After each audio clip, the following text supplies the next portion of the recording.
چرخه شبانه روز توی بازی رد دد ردمپشن 2 رو حتما دیدین. عشق میکنین باهاش مگه نه؟ حالا بیاین توی ادامه ویدیو تا بهتون بگم چه شکلی میتونین یه چرخه شبانه روز خیلی باحال واسه بازی خودتون توی یونیتی بسازید. سلام رفقا، نسیم هستم با کانال فاندر. امروز یه ویدیو خیلی باحال واسهتون آوردم. اونم آموزش چرخه شب و روز توی یونیتیه. شاید خیلیاتون بازیایی که تا حالا تجربه کرده باشین طبق یه طیفی دقیقاً مثل واقعیت توی یه تایمی روز میشه، شب میشه، تاریک میشه، ستاره توی آسمون میاد، ماه خورشید توی آسمون میاد و از این قبیل کارا. حالا چیزی که من میخوام نشونتون بدم، الان من تایم شبانه روزم رو 15 ثانیه گذاشتم و ببینید که چه اتفاقی میفته.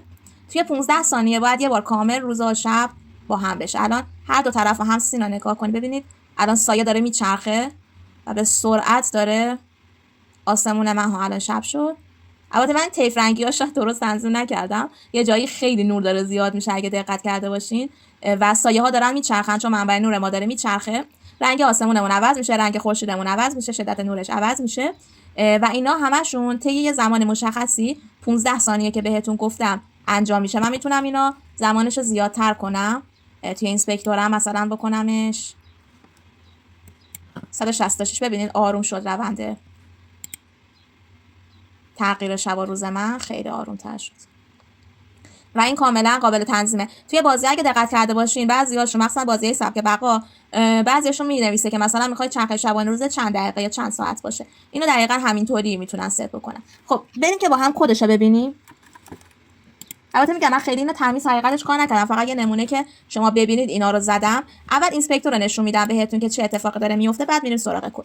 اینجا میاد یه اسکای باکس متریال از ما میگیره. این متریال اسکای باکسمونه که روی آسمونمون انداختیم. از کجا میتونیم ببینیمش؟ یه آموزش مجزا در مورد اسکای باکس گذاشتم توی کانال، میتونید ببینید. اما حالا به صورت خیلی سریع بگم، روی ویندو، روی رندرینگ که برین، روی لایتینگ یه پنجره واسهتون باز میشه. توی تب دومش اینجا اسکای باکس متریالتون کلیک که بکنید روش مکانش رو بهمون نشون میده که البته طبیعتا خودتون ست کردین پس میتونید کجاست. خب اینا درگ اند دراپ میکنید توی اینجا. خب یه تینت گریدینت بهتون نشون میده اینجا که وقتی روش کلیک میکنید یه طیف رنگی واسهتون باز میشه، یه صفحه این شکلی، یه طیف رنگ. اون خط بالا خط آلفاش هست که چقدر مثلا ترانسپرنسی داشته باشه. مثلا آلفا یا 255 یعنی که اصلا شفت نداشته باشه دیگه، مثل شیشه چی میگن ترانسپرنسی، نمیدونم فارسی چی میشه مثل رو میشه دیگه. خلاص آلفاش کم و زیاد میشه. 255 یعنی که کلا جسممون کاملا مثل آینه است، مثل جسم یه توپره و وقتی کمش میکنیم مثل شیشه میشه. اینجا خودش مشخصه، کلمش به زبونم نمیاد، ولش کن. اون قسمت پایینش تنظیم رنگاست. خب من الان نساس. خب ببینید اگه کلیک هم بکنه یه رنگ جدید تولید میکنه. مثلا من اینجا الان اگه کلیک کنم یه رنگ تولید میکنه. اینجا میتونید کالرش رو تغییر بدید. حالا این چه شکلیه؟ من این اومدم چرخه شبانه روز تعریف کردم، یعنی اینجا صبح زوده، این وسط غروبه، کم کم میره به طرف شب و دوباره به رنگ صبح برمیگرده. این رنگ این چیز من اسکای باکس منه. حالا من رنگاشو کم ناشیانه انتخاب کردم چون اسکای باکس هم مناسب نبود حقیقتش واسه این کار. معمولا سعی کنید اسکای باکس مناسب انتخاب کنید که وقتی شب و روز تغییر میکنه یه جوری مثلا ابراش خیلی تابلو بود یا رنگاش خیلی بد نشه، یا مثلا خورشید و ماه توی اسکای باکس رو نباشه که وقتی مثلا روز میشه ماه توی آسمون باشه. خورشید و ماه میتونید جدا بر اساس تنظیمات خودتون فعال غیر فعالش بکنید. خب پس این گریدینت کلا جریانش این بود. گریدینت خیلی کاربرد دارن توی بازی سازی. معمولا وقتی میخوان یه طیف رنگی بدین، مثلا توی چراغای دیسکو اگه دقت کرده باشین که چیز دارن کلا رنگاشی تغییر میکنه، دقیقاً از همین چیزا استفاده میشه و خوبش به اینه که حالت محوی داره بین تغییر رنگ. مثلا من سفید اینجا انتخاب کردم، اینجا مشکی انتخاب کردم، خودش اومده یه طیفی یا بین سفید و مشکی قرار داده که یهو رنگمون از سفید نره به مشکی و بهترین کاربرد گریدینت هم همینه. حالا این که چه شکلی ازش توی کد استفاده میکنه من بهتون توی کد میگم، خیلی راحته. یه تابع خیلی راحتی داره که بهش یه زمان میدیم. مثلا میگیم زمان نیم، اگه اینا 0 بگیریم اینا 1 بگیریم، میگیم زمان نیم مثلا این رنگو به من بده، یا زمان مثلا 25 صدم این رنگو بهمون میده. خب این کدش اینطوری کار میکنه. خب بعد از اونم یه طول شبانه روز مشخص کردم که گفتم 15 ثانیه باشه، یعنی کل شب و روز من با هم دیگه 24 ساعت هم توی 15 ثانیه اتفاق میفته.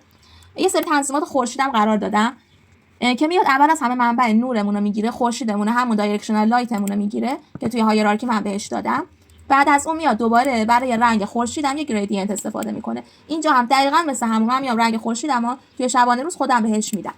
حالا این چیه؟ اینجا اگه نگاه کنید شدت نور خورشید هم به صورت یه کرو اینجا داره. وقتی کلیک کنید روش یه همچین نموداری واسهتون باز میشه.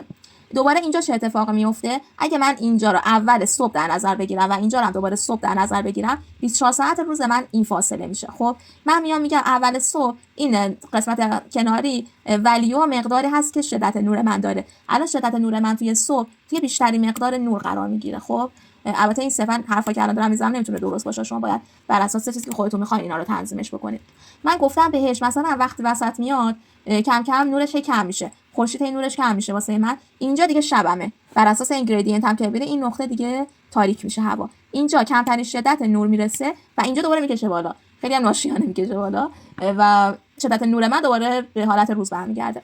شما میتونید وسط اینا کی تعریف کنید، اد کیا که بزنید یه نقطه اینجا واسهتون میاره با دو تا نقطه بالا و پایینش یا چپ و راستش فرقی نداره. شما این کناره ها رو که بگیرید میتونید این انیمیشن کروتون رو یکم تغییر بدین حالتش رو. حالا میگم یکم ناشیانه بالا و پایینش بردم، میگم شاید سخت باشه. ببینید اینطوری مثلا میتونید یه نمودار دیگه مثل نمودار سینوس ها کوسینوس ها ایناست.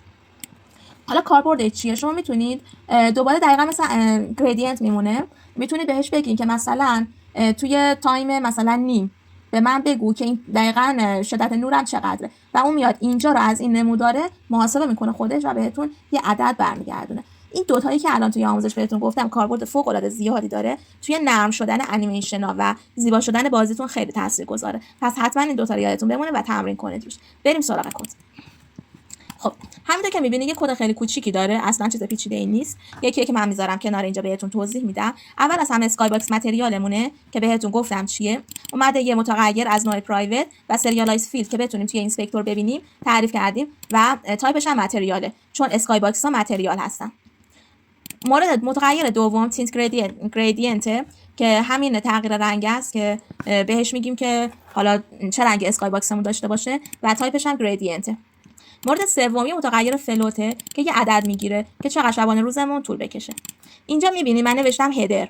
این هدر چیه؟ میاد توی اینسپکتور، ببینید نوشته سان ستینگز، میاد این چیزی که داخل پرانتز هست توی اینسپکتور چاپ میکنه. به چه درد میخوره؟ برای جدا کردن بخشای اینسپکتور خیلی کاربرد داره. مثلا شما نمیخواین همه قسمتاتون تو هم بره. من اینجا اومدم متریال رو بالا قرار دادم، با این هدر سان ستینگز اومدم ستینگز خورشیدم رو آوردم بعد از این. برای مرتب کردن و نظم کار خیلی خوبه.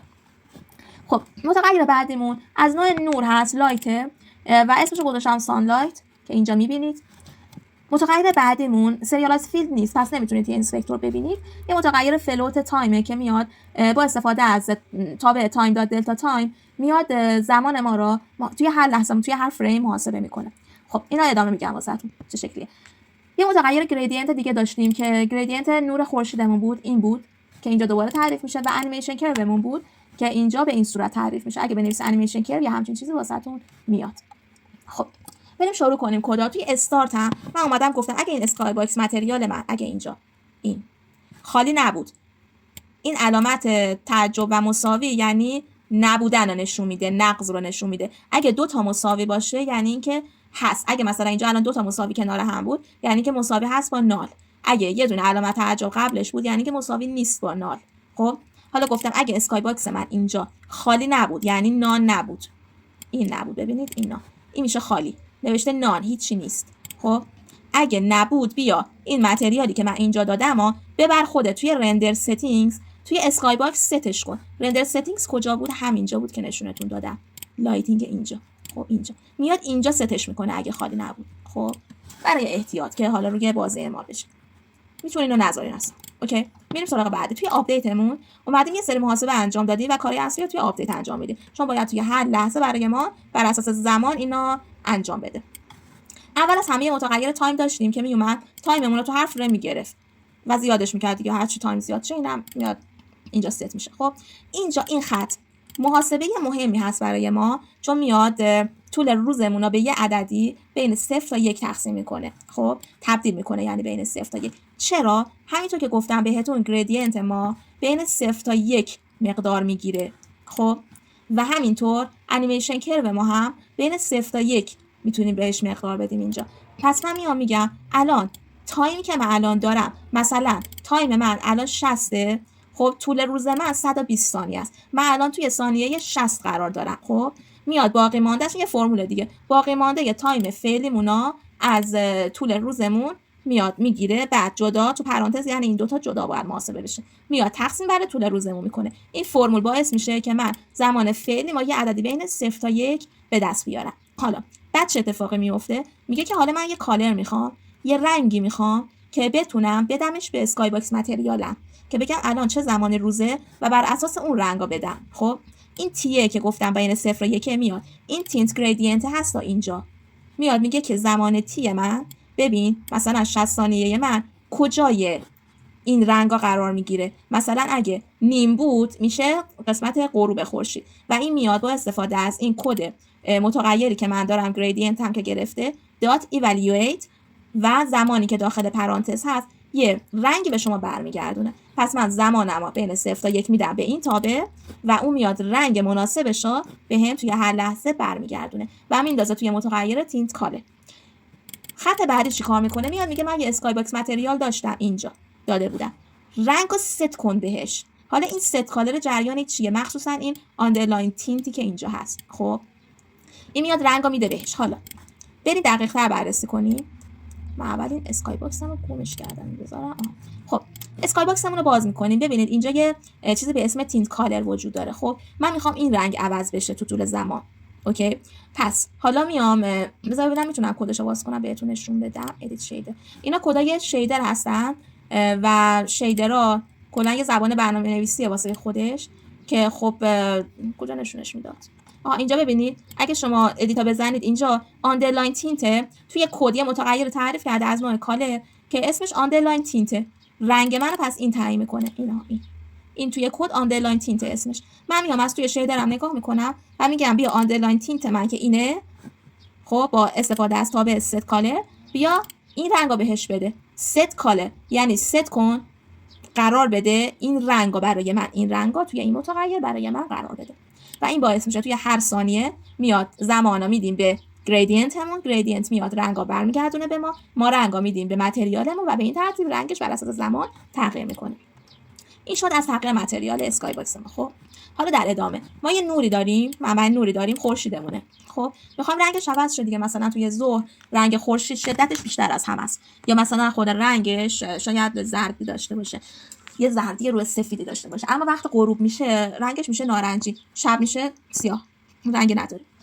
در نتیجه میاد از همون اینجا متغیر گریدینت که اینجا داشتیم رنگا رو بهش میدیم تو طول روز چه تغییری بکنه. دقیقاً کاری که برای اسکای باکس کردیم ما اینجا میایم برای خورشیدمون هم میکنیم. حالا sunlight.color چیه؟ اینه، این لایت سانمون، دایرکشنال لایتمون خب یه کالر اینجا داره.